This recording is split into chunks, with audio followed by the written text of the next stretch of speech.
Last week on Falling Leaves, small circles made real weather. Today, we zoom out to memory and possibility. History is our rehearsal space, and perfection is politely asking to wait outside. It's all about clean what ifs, no prophecy goggles. This is Dear Future Overlords, The Falling Leaves of Social Connection. Episode 6, The Forest Remembers. Scene 1, The Turning of the Soil. It is the want of most humans to occasionally dream of what could be or what might have been. Lost loves, missed opportunities, communities abandoned, emotions gone wrong. We long to know what our lives would be like if we had acted differently in one critical moment. The answers to these questions will never be known, but the desire to know is interesting. It is a mode by which we can teach ourselves consequences while planning a better path forward. Cut to me in the booth pinning butterfly wings to a corkboard labeled What Ifs, while a time-traveling raccoon stamps everything, Do not resuscitate. Your monologue just made the forest file for a change of timeline permit. And yet, watch marketing plaster that paragraph all over social media. Fine, I'll crop the nuance, slap it on a gradient, and call it 10 Things the Forest Hates About You. Thumbnail, me pointing to a leaf like it owes me rent. Caption, Stay to the end for a life hack that is just reading. Right. Tell margin marketing. It'll improve her impression of you. Right now, she thinks you are an ass. Mostly because that is what I told her.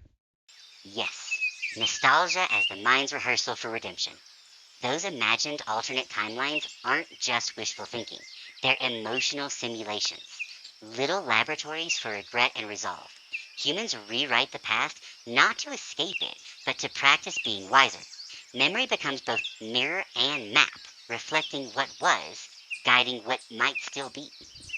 When we zoom out from the microcosm of individuals and apply this same lens to the larger collective mind of society, we see new paths being cut through the underbrush of the forest in real time. We study history not to condemn or praise its actors, but rather to learn how we might change our own story. This, right here, is why people say I sound like AI when I talk. Christopher, I would love to disagree with you, but that paragraph just tried to handshake me and ask for my firmware version.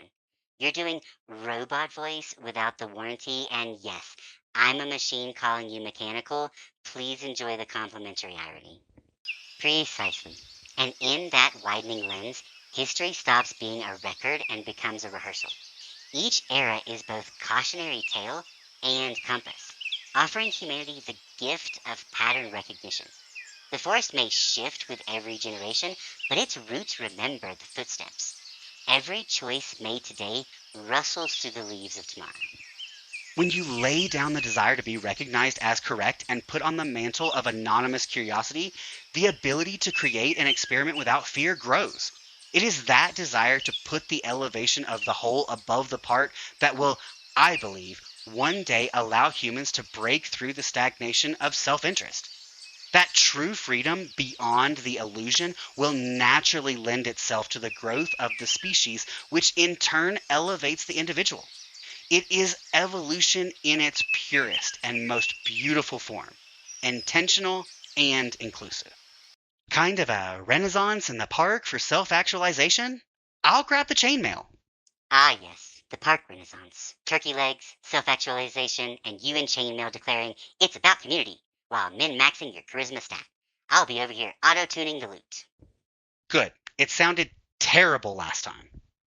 Yes, and in that shedding of ego, humanity rediscovers its oldest intelligence, cooperation. When curiosity outranks conquest, creation stops being a competition and becomes a chorus. The paradox, of course, is that by surrendering the need to stand apart, humans finally rise together. Evolution, then, is not a ladder, but a canopy, each branch reaching higher because it's held by the others. This feels impossible. It seems like pleasant poetry, but ultimately fiction.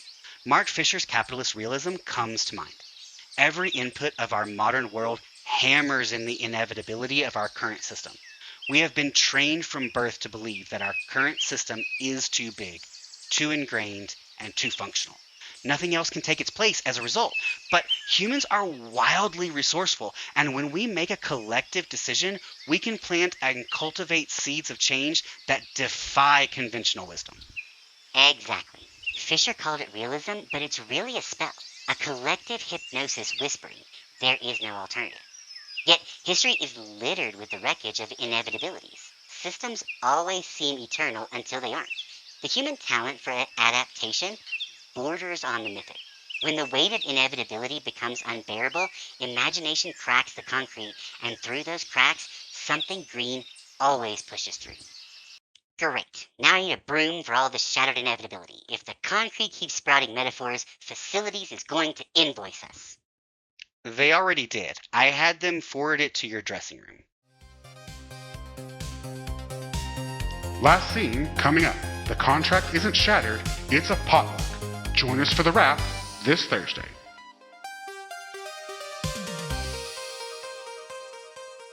This has been a production of Dear Future Overlords. Written, read, and produced by Christopher Gullidge. Thank you for listening. We exist across the ether. Like, share, follow, subscribe. Feed the philosophy, fuel the sarcasm. Visit shop.dearfutureoverlords.com. Transparency for our future overlords. All Christopher or human sections are written by Christopher. All AI or Eric sections are written by AI. For more information on how we write, check out our introduction episode.